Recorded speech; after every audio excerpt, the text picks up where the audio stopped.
வணக்கங்க. இன்னைக்கு நம்ம சேனல்ல நம்ம பார்க்க போறது மஷ்ரூம் காளான் வித் எக் கிரேவி தான் பார்க்க போறோம். Mushroom with egg gravy. இன்னைக்கு பாருங்க எவ்வளவு சூப்பரா நான் மஷ்ரூம் வித் எக் ரெடி பண்ணியிருக்கேன். எக் நான் பாயில் பண்ணி தான் போட்டிருக்கேன். இந்த மஷ்ரூமும் எக்கும் காம்பினேஷன் சாப்பிடலாமான்னு சில பேர் கேட்பீங்க. கண்டிப்பா சாப்பிடலாம். இதுலயும் கால்சியம் இருக்கு, அதுலயும் விட்டமின் டி இருக்கு. அதனால பயப்படாம மிக்ஸ் பண்ணி சாப்பிட்டு பாருங்க, ரொம்ப நல்லா இருக்கும்.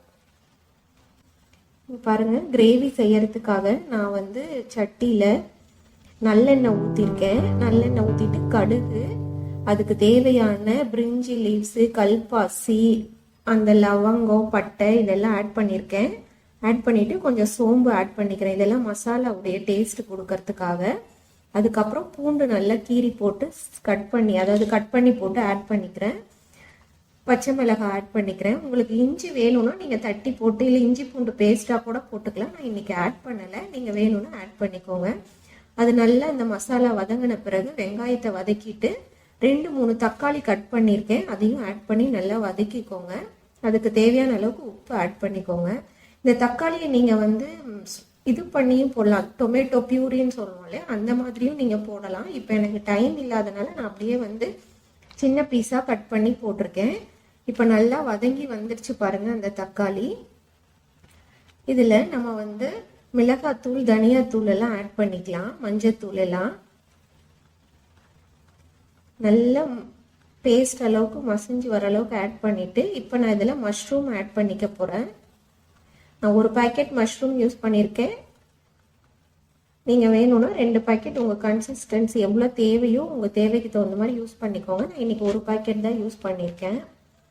நல்லா போட்டுட்டு தண்ணி மட்டும் விடாதீங்க, ஏன்னா மஷ்ரூம்லயே உங்களுக்கு தண்ணி விடும் இல்லையா, அந்த தண்ணியிலேயே நல்லா வதங்கி வரட்டும்.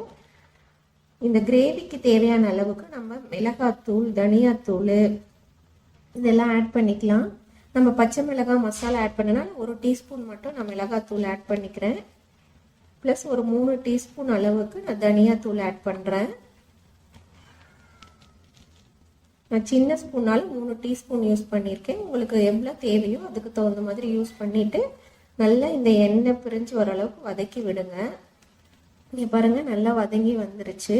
நான் தண்ணி விடல, மஷ்ரூம்லயே தண்ணி விடும் இல்லையா, நீங்க வேணும்னா ஒரு 1/2 கிளாஸ் விட்டு வதக்கிக்கோங்க. ஏன்னா அந்த பச்சை வாசம் போகணும்னு நீங்க ஃபீல் பண்ணீங்கன்னா அந்த தனியாவுடைய. இப்போ நான் பாயில் பண்ணி வச்சிருக்க எக்கெல்லாம் இதில் ஆட் பண்ணிட்டு ஒரு 5 to 10 மினிட்ஸ் அப்படியே அந்த கீரல் போட்டுக்கோங்க. எக்கில் நல்லா மிக்ஸ் பண்ணிட்டு ஒரு 5 மினிட்ஸ் அப்படியே விட்டுருங்க. நல்லா எண்ணெய் பிரிஞ்சு வரட்டும். இந்த ஸ்டேஜில் நான் நல்லெண்ணெய் தான் கொஞ்சம் மேலே விடுங்க, அது கொஞ்சம் டேஸ்டாக இருக்கும். ப்ளஸ் கட் பண்ண தனியா, அது கொத்தமல்லி தழை ஆட் பண்ணிக்கோங்க. எண்ணெய் மேலே கொஞ்சம் விட்டு நல்லா மிக்ஸ் பண்ணி விடுங்க நல்லெண்ணெய். அது இன்னும் உங்களுக்கு அந்த கிரேவி டேஸ்ட் கொடுக்கும். ட்ரை பண்ணி பார்த்துட்டு எப்படி இருக்குன்னு சொல்லுங்க. சூப்பரான கிரேவி ரெடி ஆயிடுச்சு.